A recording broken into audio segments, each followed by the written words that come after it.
నేటి ఆధునిక కాలంలో కారు అనేది కేవలం ప్రయాణ సాధనం మాత్రమే కాదు. అది ఒక సంపాదించి పెట్టే యంత్రం కూడా. చాలా మంది లక్షలు ఖర్చు చేసి కారు కొంటారు. కానీ అది కేవలం ఆఫీస్‌లో లేదా వారానికి ఒకసారి షికారుకో మాత్రమే పరిమితమవుతుంది. మిగిలిన సమయమంతా ఆ కారు ఇంటి ముందు పార్కింగ్‌లోనే ఉంటుంది. అయితే గ్యారేజ్‌లో నిలబడి ఉన్న మీ కారు మీకు ప్రతి నెల వేల రూపాయల లాభాన్ని తెచ్చిపెడుతుంది. అవును, కాస్త తెలివిగా ఆలోచిస్తే మీ కారును ఒక చిన్న వ్యాపారంగా మార్చుకోవచ్చు. మీ కారు ద్వారా ఆదాయం పొందే 5 అద్భుతమైన మార్గాల గురించి ఇప్పుడు తెలుసుకుందాం. 1. మొబైల్ ఫుడ్ వ్యాన్ లేదా షాపుగా మార్చండి. మీ దగ్గర పాత కారు ఉన్నా లేదా తక్కువ ధరలో దొరికే సెకండ్ హ్యాండ్ కారు ఉన్నా దానిని ఒక మొబైల్ ఫుడ్ వ్యాన్ గా మార్చడం ఒక తెలివైన ఆలోచన. ప్రస్తుతం స్ట్రీట్ ఫుడ్ బిజినెస్ కు ఉన్న క్రేజ్ అంతా ఇంత కాదు. కారును కొద్దిగా మోడిఫై చేయించి అందులో వంట చేయడానికి లేదా టిఫిన్లు సర్వ్ చేయడానికి అనువుగా మార్చుకోవచ్చు. సాయంత్రం వేళల్లో కాలేజీలు, ఆఫీసులు లేదా రద్దీగా ఉండే సెంటర్లలో టీ, కాఫీ, స్నాక్స్ లేదా దోసలు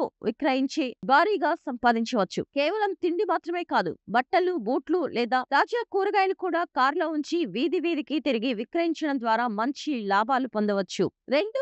కార్పొరేట్ కంపెనీతో ఒప్పందం. మీరు ఉద్యోగం చేసేవారైతే మీ కారు రోజంతా ఇంటి వద్దే ఉంటుంది. ఇలాంటి సమయంలో మీ కారును ఏదైనా పేరున్న కార్పొరేట్ కంపెనీలో స్టాఫ్ రవాణా కోసం పెట్టవచ్చు. సాఫ్ట్వేర్ కంపెనీలు, మ్యానుఫ్యాక్చరింగ్ ప్లాంట్లు తమ ఉద్యోగులకు పికప్, డ్రాప్ సౌకర్యాలను కల్పిస్తాయి. ఇలాంటి సంస్థలతో ఒప్పందం కుదుర్చుకోవడం వల్ల మీకు ప్రతి నెల స్థిరమైన ఆదాయం లభిస్తుంది. దీనివల్ల మీరు ప్రతిరోజు కస్టమర్ల కోసం వెతకాల్సిన అవసరం ఉండదు. కారు వాడకం పెరిగినా వచ్చే ఆదాయం మాత్రం చాలా నమ్మదగ్గదిగా ఉంటుంది. 3. క్యాబ్ సర్వీసుల ద్వారా లాభాలు. ఓలా, ఉబర్ వంటి ప్లాట్ఫామ్ల గురించి మనందరికీ తెలిసిందే. ఒకప్పుడు ఇవి కేవలం మెట్రో నగరాలకే పరిమితమైన ఇప్పుడు ద్వితీయ శ్రేణి పట్టణాల్లో కూడా వీటి సేవలు అందుబాటులోకి వచ్చాయి. మీ కార్ను ఈ సంస్థల్లో రిజిస్టర్ చేసి మీకు ఖాళీగా ఉన్న సమయంలో మీరే స్వయంగా నడపవచ్చు లేదా ఒక డ్రైవర్ను నియమించుకోవచ్చు. ముఖ్యంగా పండగ సీజన్లో మరియు వీకెండ్స్ లో వీటికి విపరీతమైన డిమాండ్ ఉంటుంది. ఈ పద్ధతి ద్వారా ప్రతిరోజు మీ చేతికి నగదు అందుతుంది. ఇది అత్యవసర ఖర్చులకు ఎంతో సహాయపడుతుంది. 4. స్కూల్ కాల్ సెంటర్ రవాణా.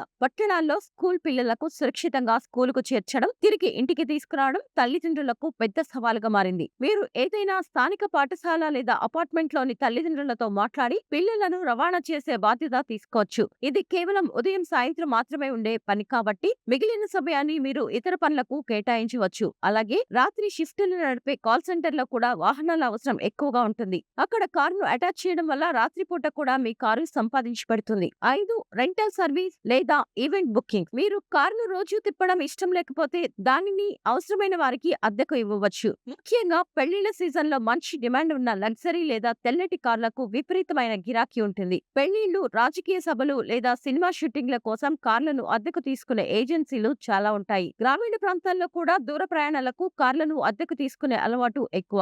కారు మంచి కండిషన్ లో ఉంటే ఒక్కరోజు అద్దెతోనే మీరు మంచి ప్రాఫిట్ పొందవచ్చు. కారు ఖాళీగా ఉండి తుప్పు పట్టడం కంటే ఇలా అద్దెకు ఇవ్వడం ద్వారా దాని మెయింటెనెన్స్ ఖర్చులు కూడా వసూలు చేసుకోవచ్చు.